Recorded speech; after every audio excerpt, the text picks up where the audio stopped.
It'll be 1 to go this time by. Coming to the green, buddy, coming to the green. Let's go get him. Go, go, go, go, go, go, go. Get your motor running.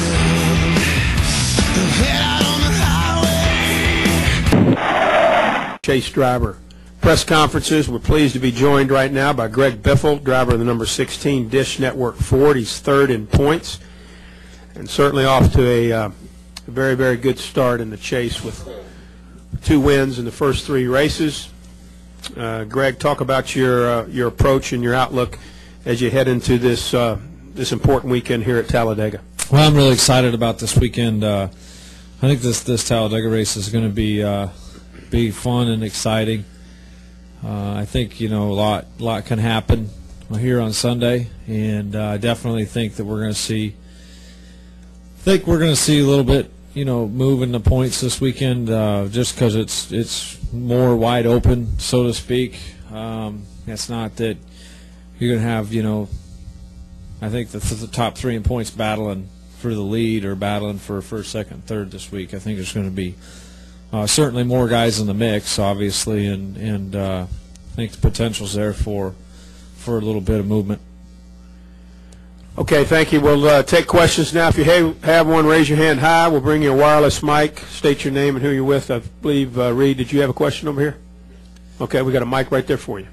Reed Spencer with Sporting News. Greg, could you have imagined a situation where you would win 2 races and finish third in the next and still not be in the lead with an average finish of 2.0 or whatever it is? Yeah, that was we've talked about that a lot. 2 wins and still third in the points. And then finish third and lose ground, lost another 20 points. So it's kind of fun that the points are that tight. It's kind of unique, I think, to see all 3 of us just like a rope hooking us together, and we can't get any further apart than we are. So, but I think that's going to change this weekend. I think you're going to see, the points move a little bit more this weekend than the first 3 races, and probably see the same at Martinsville as well. So I just hope we're on the positive side of it this week, and hopefully we can get a little closer to the lead. But yeah, I'm surprised to see it that tight. We'll go Jim, Bob, and then Dustin. Go. With the Kansas City Star. Greg, about last week's finish, the move by Carl. What is that? What did you think about it then, and what does it say about the driver? And was it a good move or a foolish move? Carl's my teammate, so I don't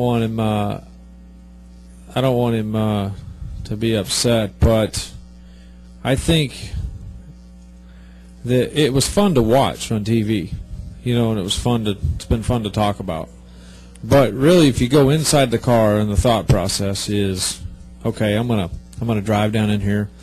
I'm gonna, like he said in his interview, he planned on hitting the wall.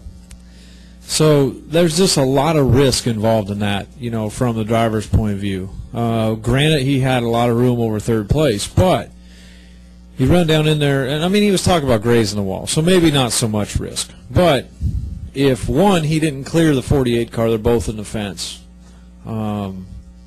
With a wreck, so he had to drive it in there far enough to clear them. Second, these cars are not like the video game. You can break a tie rod, you can knock axle house, you can break the panhard bar.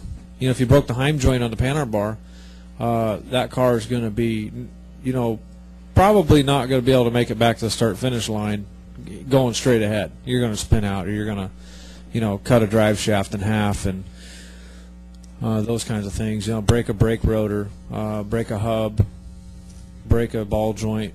Lots of things can happen when you hit the fence. Especially, pretty good hit. He, like he said, he hit it harder than he expected to. So all I'm saying is there's a lot of risk involved with that. It was a courageous move on his part to try and beat the 48. That's all he could do, to try and beat the 48, yet there's a fair amount of risk involved in not finishing second. There's no risk in not winning. Shoot, he had nothing to lose. The risk is to not be able to finish second.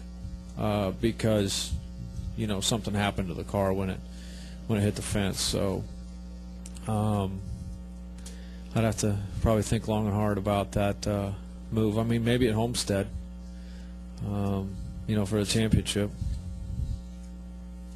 We'll go Bob, Dustin, Rusty. Go.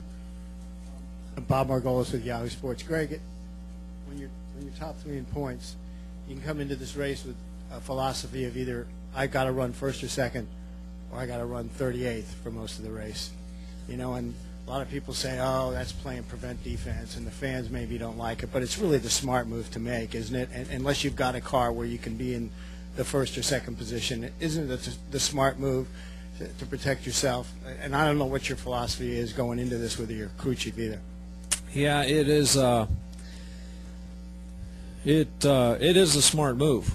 By far, it's a smart move because historically we've seen accidents, and no matter where you're running on the track, you're typically involved in it because these cars going that fast, that close together. There's not a lot of, you can't swerve around something like you're going 50 miles an hour down a rural road and a animal runs out in front of you or something. You just cannot avoid the inevitable of being involved in something when a fender bender starts. So that's just the kind of racing that these restrictor plate tracks have produced. Is people are like, I do not want to be in harm's way. It's like riding that snowmobile along the bottom of the avalanche, to see how courageous you're going to be before it comes down on you. So it's just, nobody wants to be in that. Everybody wants to sit back up in the bleachers and watch that, but not a lot of people want to get out there and participate in that.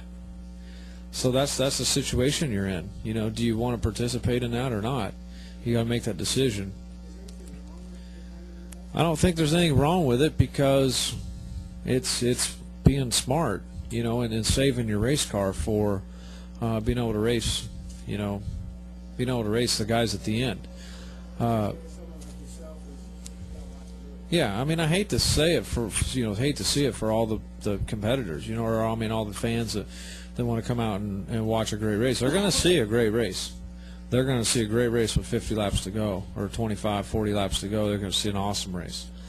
They'll definitely get their money's worth. But, for us to be racing at lap 300-mile portion of the race like it's 10 to go is almost senseless if you think about it. There's absolutely zero to be gained in it. And, to battle for a position that really makes no difference at that point. So, at some point, depending on where I'm at, I may try and run in the front. If it gets a little hairy in the middle, I might try and get out of that group a little bit. But at some point, I'm going to make a run to the front prior to the end. To run up through the traffic, it's a risk you take that I got to find out how my car handles. And I got to find out where I can go, where I can pass at. So I will try and pass from wherever I qualify or wherever I end up on a pit stop. I will try and get to the front in the middle part of the race or 3/4 of the way through or whatever. I will try and push the issue and get to the front at least once to see what I can do. And the other thing, it's almost a false sense of security because at that point, if you're pushing the issue, you're driving, you pass a guy, you stick your nose inside of him, he's going to be like, go ahead, let that idiot go right now. It's only middle part of the race and he's going like crazy. So when it comes down to 20 to go, that guy may not give you that room anymore that he gave you, at lap 300 miles. So it's going to be a waiting game. All right, we'll go